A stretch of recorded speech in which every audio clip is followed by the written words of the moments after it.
Hey, we're back. I did that. It happens. Yeah, It happens. It happens. So my apologies, technical difficulties. As you see, we're still in the lower resolution also. So we got a few more things to work out. But we're back online. And so what we were saying was these kids were on that pavement and So Kat had some good statements with respect to, whether if it's not a crime, um, do these people still deserve to be on the force? I guess, and I know I'm probably paraphrasing that on that aspect of it, Kat. But just go ahead and continue where you left off at that point, because I think that was a good and a valid point, at least at that point in time, so we can kind of just analyze on that. Sure. So I don't know. So the question that I was posing before we lost connection was I don't know that this is a chargeable offense per se, in regards to the young family with the children on the pavement. I don't know that that's something that we would seek criminal charges for. However, what I do know, at a bare minimum, what we would like to see in circumstances like this is quick, swift disciplinary action. We haven't even been given that. I mean, these individuals are not suspended pending investigation. They went back to work as usual. Never mind the black family that they terrorized in the process of their negligence. That was negligence.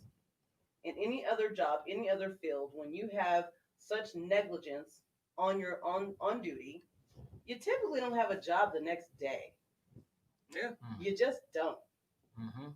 we've made a carve out for egregious mistakes on duty and allowing them to just continue going forward as if it didn't happen.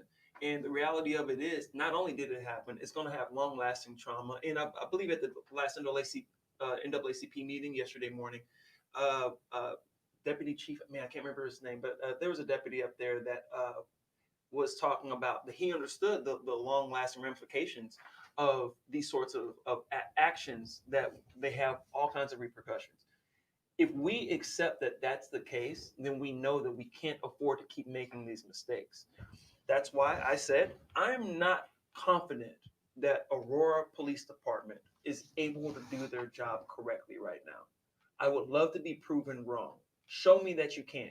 There's not enough coincidences, mistakes, accidents, misunderstandings for me to continue to excuse it.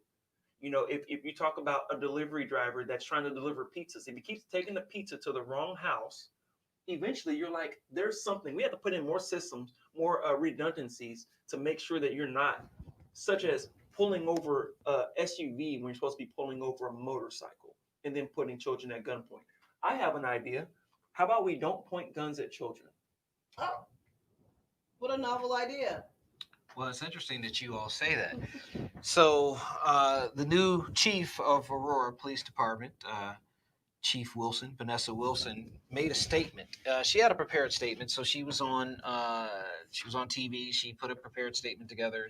She stated that. However, I think it's worth noting one of the parts of her statement where she says, "quote I wish someone would have stepped in and said, 'Okay, let's change what they are doing.'" That's what Wilson said. End quote. Now think about that for a second. Who to step in? The folks that were watching wouldn't dare because, quite frankly, they probably would have either been arrested, a gun pulled on them, they could have been shot. So they couldn't step in. So when she says, "I wish someone would have stepped in," I'm asking who? Who would you have step in during this process? Well, and so let's be fair, because one of the bystanders who was filming and gave us that footage that we had so quickly, she did. She tried to step in. She tried to say, "Hey, they're kids. Let me talk to them. They're terrified." She said those things, and that's when the police officer said, "I need you back 25 feet with the rest of the people." So there was. Yeah, how do So you win? How do you win if you're supposed to be a concerned citizen, and if you see something, say something. And also, we don't want tyranny. We don't want government overreach. We don't want massive government agencies destroying our rights and trampling over our constitutional guaranteed freedoms. How do we do that from 25 feet away when we can barely see what's going on when you got those guns pointed at those kids? How do we do that? We're stuck in a conundrum. We're between a rock and a hard place. But I know one thing: whenever people go and protest, if some knuckleheads show up 3 or 4 hours later after the protest starts and everybody that's woke and well intentioned does all the things they're supposed to do and they ask for changes, some people come over here and they break a window or they set something on fire, 5 6 hours later, you paint everyone with the same broad brush and you say that we're not doing it the right way. I seem to remember a couple years ago there was a guy that was just taking a knee. I'm going to keep on going back to Colin Kaepernick because we let America lambast that man. And yeah, he got over $100 million Nike contract or whatever. I don't care about that. Let that man get paid. He's supposed to be making another 100 million throwing that football around. I don't know if that's worth that. So if we want to talk about money, that's a different story. But when someone does it peacefully and quietly and doesn't trample on anyone else's rights, they get crucified.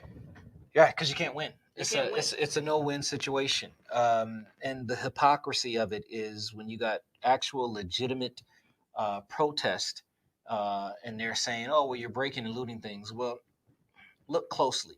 But part two of that is when you have folks who show up at state capitals or at mayor's houses, Michigan, with guns and weapons and things of that nature. Apparently, that's appropriate. That's okay.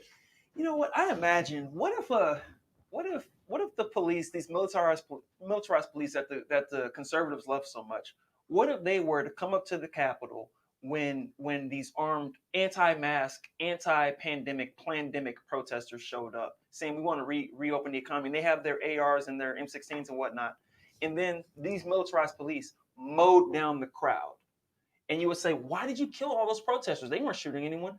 And they just say, "I feared for my life." That's what black people hear. We hear that all the time. He reached for his waist. Where's your waist? It's right by your hand. This constant conundrum. Not like that when you did it peacefully. We go stand in front of there. Hey, get out of the way. They block a road. We're going to run you over. Splat lives matter. Thus saith the police that retweeted that meme. You know what I mean? Like, we can't do, what can we actually do? And this is why we here on Dope Black Thoughts have been pushing, get involved in your DA races. Mm-hmm. Get involved. You have to set the environment for this police department to operate in. And then also get involved in your city council. We need to set the environment for the rules of our city when you're going to be talking about enforcing law, at least where I'm living. And then call it out. Call out the hypocrisy. Call out when it's convenient for them, but not for you. But call it out. Call it out on both sides so that we can actually have a true and honest civil discourse. The concept of civil discourse seems to have been lost upon us. Maybe that starts from the top down. If you can't have an honest civil conversation with the person who sits in the White House currently, then I guess that's an example that no one else has to have an honest civil conversation. But what if you disagree with them politically? Apparently. That's what the First Amendment actually protects. Dissenting opinions, minority opinions. So when a minority, such as the Black Lives Matter movement, has something to say, or your DSA, or your FRPA, or your PSL has and I guess I should name them because I hate it when people just drop a bunch of acronyms. But your Democratic Socialist Association, your frontline Party for Revolutionary Action, your Party for Socialism and Liberation, and all these organizations. Props to you for being able. Black Lives Matter as well. Yeah. Whenever you have, it took a second, but whenever you have all these people that are up here doing it the right way, don't sweep them to the side. Don't do that. If you want to be in an environment where we lower the amount of racism, speak out about this racism. If those were 4 white girls, that would not have happened. You don't point a gun at blonde-haired Sally. You don't do that. You don't pull them out of the car and put them face down. If you have footage of it, send it to the show. I'd love to see it. Well, yeah. No. So I want to back that up for a second because you mentioned the protests and folks having something to say about it, and I've seen a lot of good and bad comments about it. Here's the thing that I want my white allies, my white accomplices, or people that don't know where they stand yet to understand. You don't get to tell me how to grieve. Our city in Aurora is grieving. We're grieving the loss of Black men, and I'll put it out there just so I can round out the conversation. Not all of our Black men or Black boys are being killed by police officers. I get that too. But we're also grieving. And you can't tell someone, don't do it that way. at the end of the day, everything we've done has been peaceful. And also, what way should we do it? Now that's What way should we the do it? question. If I want to get out here and protest the killing of people that look like me and my kids and my family members, I mean, look, I say this. If you want to make an argument, be intellectually consistent. So if Chicago has 90 people shot in a weekend and you say this is a big issue, I'm a conservative, that city's run by Democrats, blah blah blah. It's a travesty. We need to bring National Guard troops. Okay, I hear you, brother. But when you have 1,500 people die from COVID-19 in a day, where's National Guard at? Why don't we have the National Guard over here taking over empty buildings and making testing stations? Why don't we have this strong conservative people that want our military to be big and powerful come through and save our lives? Don't make it partisan. So when we're talking about this protest, we're talking about keeping people alive and not being killed by the government. All my conservative friends and allies, you understand what I'm saying. It's tyranny to pull children out of the car at gunpoint and throw them on the hot pavement when they haven't broken any laws. You know it's unconstitutional. Like you said about the gun conversation. It's our constitutional freaking right to drive down the street, not breaking a law, and not get a gun put to my face by a government agency. And then, what if you kill them? What if somebody gets scared? Oh, and boom. We got lucky. That could have ended way worse. One of those kids might have reached for their waist. That's a classic excuse. And furthermore, I mean, we can go down this rabbit hole another day, but why are Black children always treated as if they're adults? That is the building of our criminal justice system. Is there such thing as a Black child? It's not broken. It's just designed that way. Well, and that's the other aspect of this. This is probably why you need more Black prosecutors, and you need more Black prosecutors that grew up in the hood. Let's just be real. And it's hard to listen to folks talk about this is an appropriate sentence when you don't really know the full picture and the full background. The background matters. This is also why we need more Black judges as well on the bench to sit there and actually question and seek actual justice. That's part of the job of the judge as well. But you're right. How come we see more Black children who end up getting charged as adults? You see it in white children just the same. Don't get it wrong. Yeah. You see it in our Latino population as well. But it's always interesting when you see it, and then you look at the disparities between sentencings. There's a fact there. There is a major disparity between sentencings of our Black children, but it's a problem. It's a legitimate answer. It's a legitimate question, and I don't know how to answer it properly. Before we make it to the courtroom, Marcus. Mm-hmm. And the descriptions are being handed out about what a witness may have seen. Mm-hmm. They will describe us as adults every single time. And I'm looking at them. I'm like, that baby might be 10 years old, maybe 12 on a good day. I saw a you video. just described him as a full-grown adult male. Oh yeah, I saw a video of exactly that. A 10-year-old special needs Black child, and they were looking for Pacific Islander grown man, and they grabbed up the first Black body they could find. It's absolutely ridiculous. That wasn't in Aurora, but this is a big picture conversation. Aurora is a microcosm of America. It's very diverse. It's very mixed. There's a lot of big city things going on when you get closer to Denver. A lot more rural things going on when you get out to the furthest edges, because we lead out there towards Kansas and whatnot. Like you can't look at what we're doing and say this is just a one-off. That's another excuse that the conservative argument has all the time. This is a one-off. They shoot up a movie theater. They shoot up a school. Lone wolf.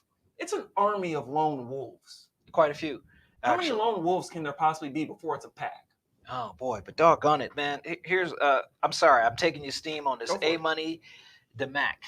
I like that. Here's the thing. He said our Black youth is short-lived, but he also says Black people need to show up for jury trial. Boom. Jury duty. Excuse me. Wow. No, that's a fact. That's an absolute fact. Here's the thing.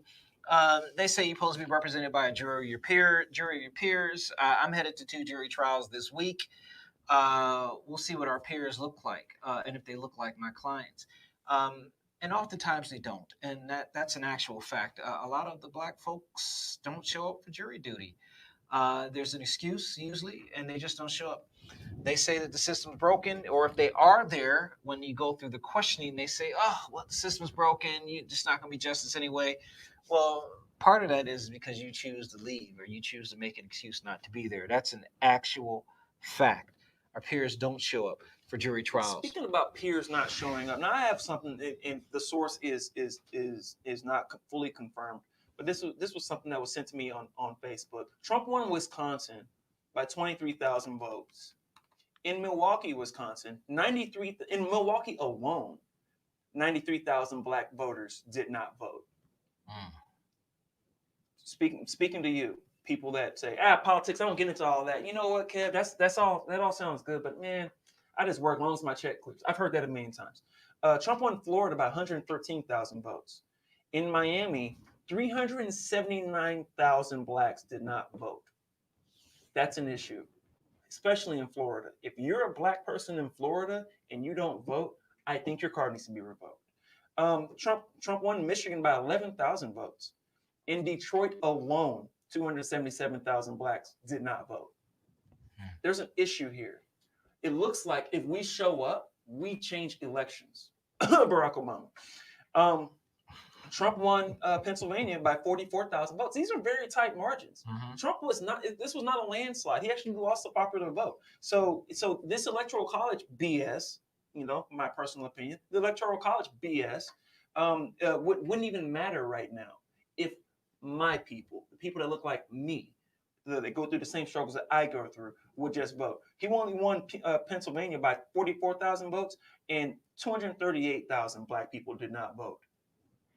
Just show up. Trump won Georgia by 211,000 and 530,000 in Atlanta alone, not in the state, in just one city. One city could have had a good GOTV get out to vote, a good GOTV movement, and could have won this election for people that are more in line with your values. Not a election just for you as black people, but people that are just more in line with your values. And I understand the economic argument of a Trump supporter, a black Trump supporter talking about he wants to support small business, he wants lower taxes, or she wants to have more freedom to worship and to doesn't like abortion and whatnot. I understand those conservative values, and I'm not going to argue on those too much. But you got to believe black people are human beings too, and also brown people, Asian people, immigrants, people that weren't born in America. You have to understand these are imaginary lines, Right. and they're not less of Are human we being all than you immigrants technically? Yeah. Didn't it start out with the exception of our native people? Well, we were livestock. Yeah, And then that's right. Yeah. Farm equipment. So we got a new chief. Mm-hmm. Mm-hmm. How you feel about that, Marcus? What do you think about having a new chief? Are you happy with the way everything went? You want to plead the fifth? I'm interested in you. I have my own opinions, but you have to understand, I'm in the criminal defense arena, so I have opinions and thoughts and ideas. Here's the thing: there was 2 scathing articles that came out about our judicial system, about how we don't have enough black judges. All on point, all appropriate. But now do we have enough black chiefs of police? Do we have enough black sheriffs? Is the chief of police a chief of police in a community that's diverse? Does the chief themselves, exude diversity? I guess those are the type of questions that probably should be asked, but also should be answered publicly in that respect. I did watch the 4. I watched the 4 chiefs, or chief, if you will, potentials, as they went out to try to sway the. And I'm still confused on that. Was it the city council that picked them, or was it the city manager? Picks the candidate to become the chief, and then the city council approves them. Now, I spoke to some city council members, and I was being told about horribly bad and problematic answers from every single one of those candidates, and that they stuck with the interim chief, Vanessa Wilson, basically because kind of I'll choose who I'm going to fight for the next 3 years, as opposed to who is the right candidate. So kind of a lesser of 4 evils type of thing. four evils. But it this is a serious issue. Here's a big issue though. The best candidates don't want to do it. That's one of the realest things ever. The best candidates don't want to be the police chief. They'll say, no, it's too ingrained. It's too much pressure. They won't follow me, because a lot of these people will join the police department under expectations of the status quo and be able to do the same BS they've been doing for the last however many hundreds of years. So talk to me, y'all too. Are y'all satisfied with the choice? Mm-mm. No, not at all. Here's the thing. We spent X amount of dollars on what they called a search committee, searching these folks out, and we didn't produce someone that we wanted to hire through that search committee. So what most companies do in that instance, when they haven't found a valuable candidate, they keep looking, right? If you have a CEO of a company, or you're trying to replace the CEO of a company, and you're part of a larger board that's trying to do so, you don't just fall on the sword because you're like, well, this is what we got. No, you keep looking until you have someone qualified. Now, I can't dismiss the things that happen under Vanessa's watch. I cannot dismiss those things. You tear gassed a peaceful protest in the violinist. You did that. We saw it. You had no reason to do that. You know how embarrassing that was? For me, I was embarrassed. Yeah. To be a citizen of Aurora in that moment, when I knew that these folks have flown in from out of town to be here, to show us support and stand in solidarity, and then bring their talent and treasure along with them, right? Peaceful at that. And we tear gassed them as a city. And no, I can't get past that. Well, by the way, we would be happy to have Chief Vanessa Wilson up on the show. Of course, we have standing invites to several members. Anyway, we'd love to have an honest, forthright conversation about some of these things here in that aspect, because I think it's important. But and just to get back to what you're saying, Kat, it's inexcusable. I would agree. It's completely inexcusable. And here's a problem that I have with respect to the search. We are the third largest city in the state of Colorado. We are, I think, the 53rd largest city in the country.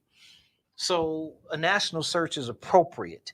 And if you're not satisfied with the candidates that are coming about in that original national search, then you do it again. You start over until you find the right fit.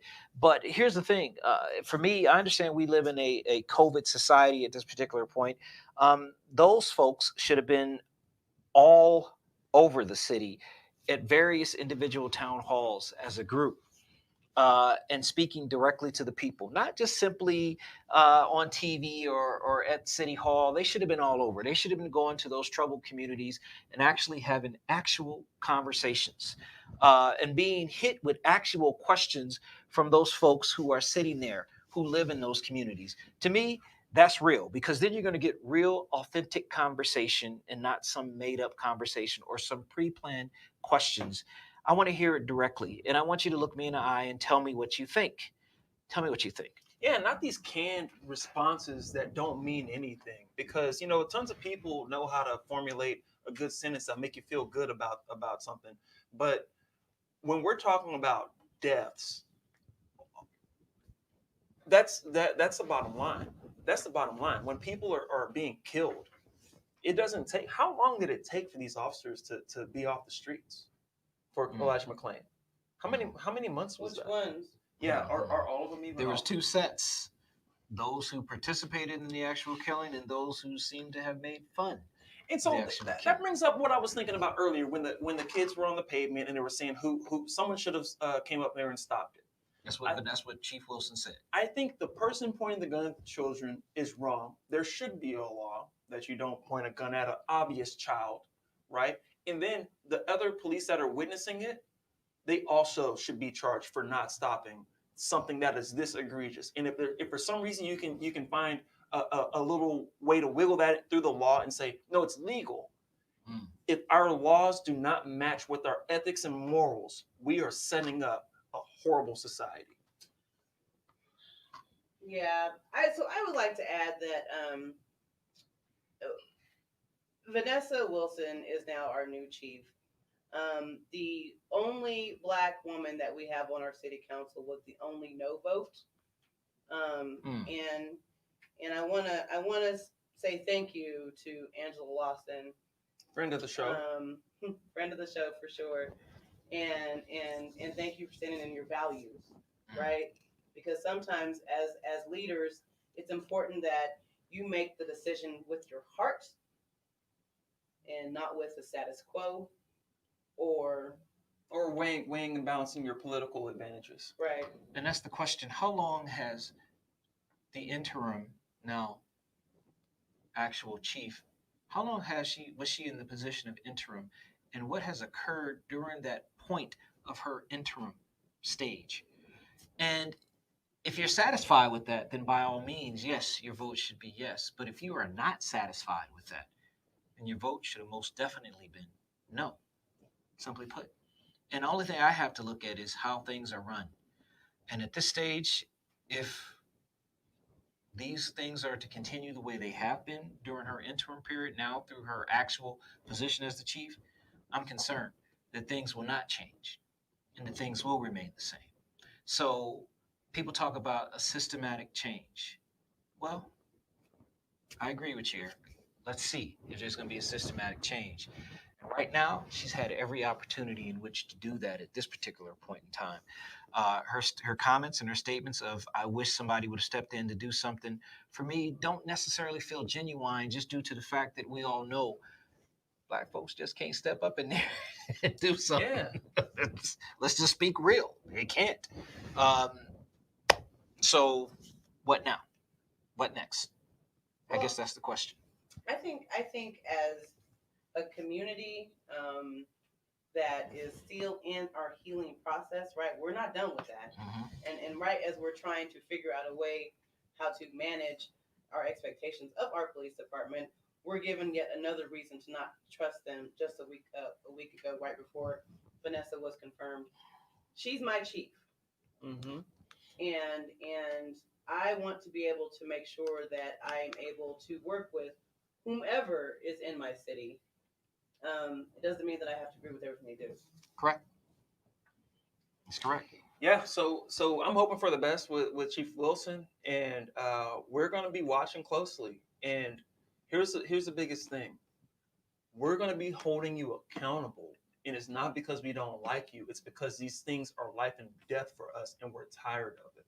We're tired of dying. We're tired of seeing our children being held at gunpoint, screaming and crying for their parents when they've literally done nothing wrong.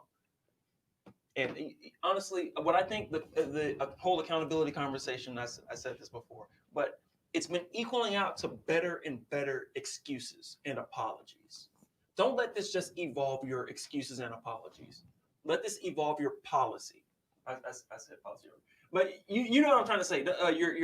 Your excuses and your apologies, they need to be replaced with policy changes and enforcement, stricter enforcement on the people that are actually being paid to protect us, as opposed to endanger us. There you have it. So let's see. I guess at this stage, there's not really I'm much here of a for choice it. at this point. But I definitely agree with holding accountable. There's nothing more important than that aspect of it. And once again, Chief Wilson, call us up. Open invitation. So if you can't make it to the live show on the weekend because it doesn't work with the shift that you have to work or whatever happens, maybe we can do something at a different time and we can record it and just put it up. We're willing to work around your schedule. We're relatively flexible. So please reach out to the show, and we can definitely talk about that.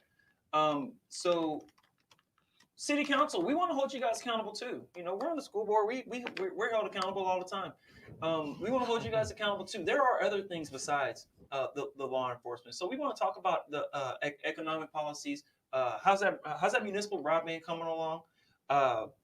Just the daily workings of a large city. We need to know that you guys have our back, and whenever these things are going wrong for us, because our rent is still too damn high, isn't it?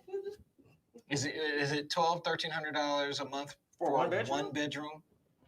That's high. We are getting into that elite rental stage. Good Google. And that's not a place you really want to be. Denver's been there for a long time, but that's where we're I headed. think we've exceeded Denver based on a report that I saw, and I think our average is at $1,575. And look, I don't subscribe. $1,500 for a single One bedroom. one bath.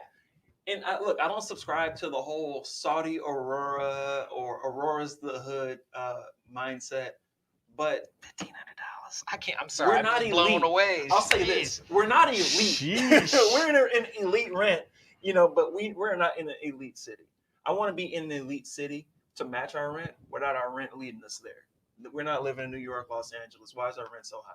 And obviously, there's only so much you can do. But there's creative and inventive ways, especially when you guys start getting off into the weeds about a lot of stuff that I don't know. So we're gonna have to have some city council members on here and talk about more things that are directly affecting our daily lives. And why they keep approving these housing complexes, if you will, where they're charging a reasonable rate of $400,000 for a house. Let's get serious now. And why are you allowing them to build houses on top of one another? So yes, we do need to have you all on here because there needs to be an actual discussion about those things. No doubt.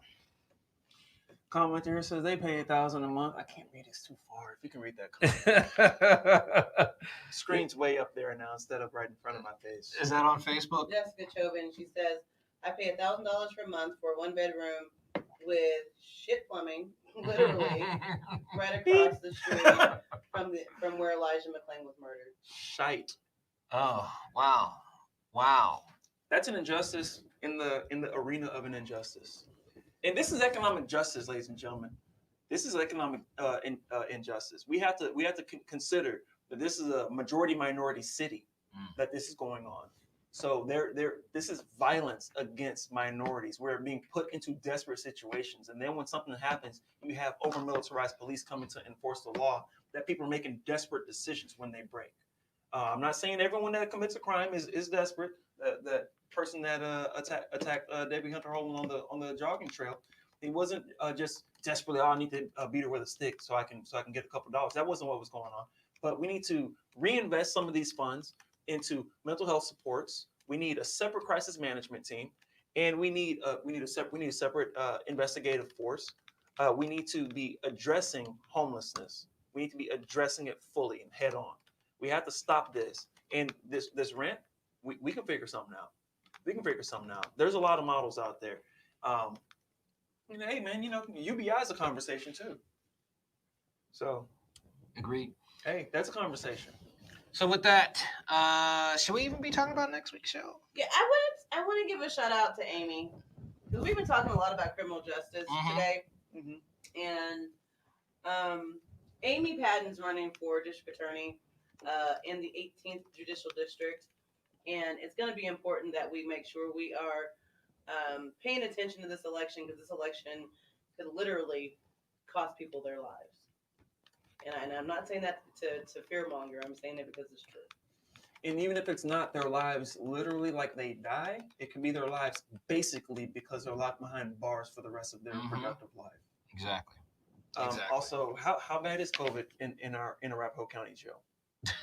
Well, actually, I don't know. It's not actually. Okay. I'll give it props. I've been headed to the jail. I've been going out to the jail every week, visiting clients. The clients do have masks. And as do the sheriffs as well. Actually, it's the cleanest I've actually ever seen that jail. Let me just be honest. Going into the bathrooms, which are notorious for being the worst, are not. So props to the Arapahoe County Sheriff's Office, quite frankly. All right, so shout out to Tyler Brown. Okay. Yeah, give it up to him, Tyler Brown, former guest on the show as well. Yeah, always open invitation. So in that aspect, yeah, you're right. So, but other than that, it's been all good in that aspect. So I want to give credit where credit's due. So when Vanessa puts through these wonderful policies and changes our policing apparatus, I want to bring her on the show and pat her on the back and give her a high five and shout her out for a few episodes. That's what I want to do. I do not want to destroy everything and just bash on people no matter what they do. There is a way to win with me. One of them is stop pointing guns at children that look like my kids and stop allowing people that look like me to die. And This stop this over policing. This broken windows policing does not work. We have to get rid of this implicit bias, and taking a couple courses doesn't necessarily do it. It might be in your hiring decisions. It might be people of color in leadership positions. And training throughout continually is the key. Yep. For implicit bias training. You're going to have to continuously do that training. They can't click a button and pass a course, and all of a sudden they're not racist anymore. That's not how it works. That's it. Create a culture. I'd love to see it. Dope Black Thoughts of the day.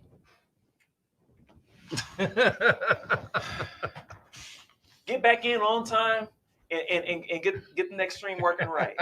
That's my dope black thought. And next week we are looking at somewhat of a special show as well. Stay tuned for some information with respect to that. Don't want to mention anything yet till we know it's no longer a soft yes, but a hard yes. So not pencil, ink. That's the key. That's a good one. I like that. All right. You got a dope black thought? I mean, do I need one? You're not close enough to the mic. Do I need a dope black thought for you guys? It's not a requirement, but it's recommended. I mean, I'm gonna take a moment of privilege and just say I don't have one. Okay, rock on.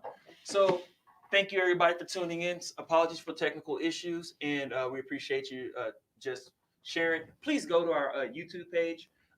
Give us a subscribe. Go to www.patreon.com/dopeblackthoughts. Please donate. Become a monthly regular contributor. We appreciate it, and we're putting together special content for our patrons on Patreon. And we got a couple special shows that'll be coming out too as well. Some shows that we'll be producing and putting out. So we're excited about that aspect of it as well. So definitely stay tuned. Many things are on the horizon. DBT out. Peace.